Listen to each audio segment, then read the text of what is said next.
एक बार एक सेठ सेठानी के घर में दो दासियां काम करती थी।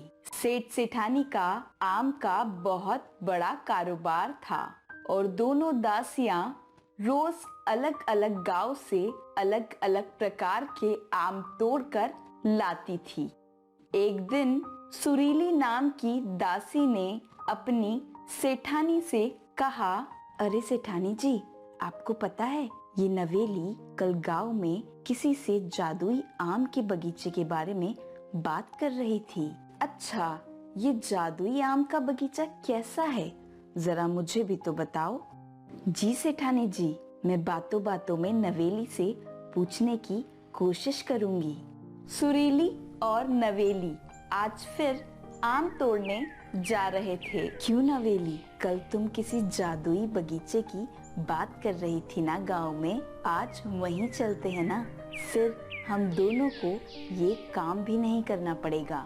सुना है वहाँ जो मांगो वो मिल ही जाता है।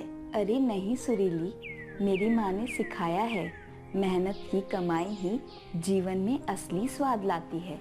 और वैसे भी वो जादुई बगीचे में अपने जीवन का कुछ कीमती हिस्सा देना पड़ता है, तभी वहाँ से हमको कुछ मिलता है। सुरीली सोच में पड़ जाती है और वापस आकर सेठानी को पूरी कहानी बताती है। सेठानी के मन में लालच आ जाता है। फिर अगले दिन, सुरीली नवेली, अब कुछ दिनों के लिए हम अपने गांव जा रहे हैं, तो कुछ दिन काम बंद रहेगा, इसलिए तुम लोग क्या कुछ पैसे रख लो जब तक तुम्हारा काम चल जाएगा। सेठानी ऐसा कहकर नवेली को कुछ दिन के लिए भगाने की कोशिश करती है और सुरीली को साथ लेकर वो इस जादुई बगीचे में जाती है। अंदर घुसते ही वहां से आवाज आती है, जो कोई भी अंदर आ रहा है उसे अपने जीवन का कुछ कीमती हिस्सा देना होगा, तभी यहाँ से वापस जा पाएगा। सुरीली ये सुनकर डर जाती है और अंदर जाने से मना कर देती है, लेकिन सेठानी को लालच रहता है और वो चली जाती है। उस बगीचे में एक परी आती है। बोलो सेठानी, तुम्हें क्या चाहिए? लेकिन याद है ना, अब तुम यहाँ से तभी कुछ लेकर वापस जा पाओगी जब अपने जीवन का कुछ बहुमूल्य हिस्सा मुझे दोगी। हाँ हाँ, मुझे आप आम का बहुत बड़ा बगीचा दे दो, जिससे हमें आम खोदने में परेशानी ना हो और मैं बहुत सारे पैसे कमा सकूं। ठीक है, लेकिन इसके बदले तुम्हारे पति को मैं यहाँ लेकर आऊंगी।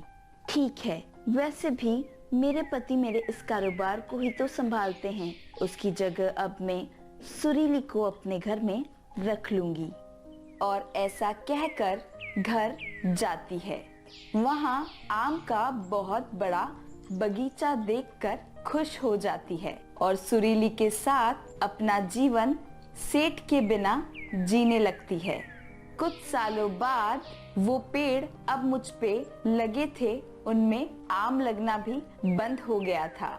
सुरीली, क्यों ना फिर से हम उस बगीचे में जाएं और अब बड़ा सा महल मांग लें, जिससे हमें काम भी नहीं करना पड़ेगा। दोनों उस बगीचे में जाते हैं और पहले की तरह सुरीली बगीचे के बाहर खड़ी रहती है। अब फिर से परी सेठानी से उसकी एक कीमती चीज मांगती है और इस बार वो सुरीली को मांगती है। ठीक है, सुरीली की जगह अब मैं नवेली को रख लूंगी और उसे ज्यादा पैसे दे दूंगी, तो वो मान ही जाएगी।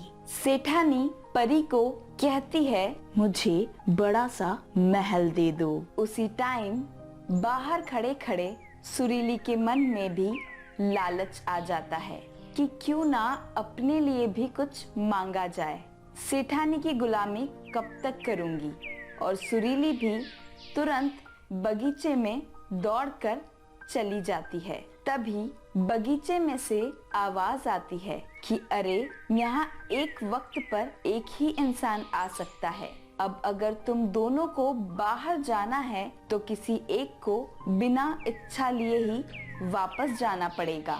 सेठानी और सुरीली एक दूसरे को देखकर लड़ने लगती हैं और कहती है मेरी इच्छा पूरी होगी। सुरीली कहती है नहीं, मेरी इच्छा पूरी होगी। ऐसा देखते देखते परी को गुस्सा आ जाता है और वो बोलती है अगर तुम दोनों में से किसी एक ने अपनी इच्छा वापस नहीं ली तो तुम दोनों को यहाँ से अपाहिज बनकर जाना पड़ेगा। और वो दोनों फिर से लड़ने लग जाती है।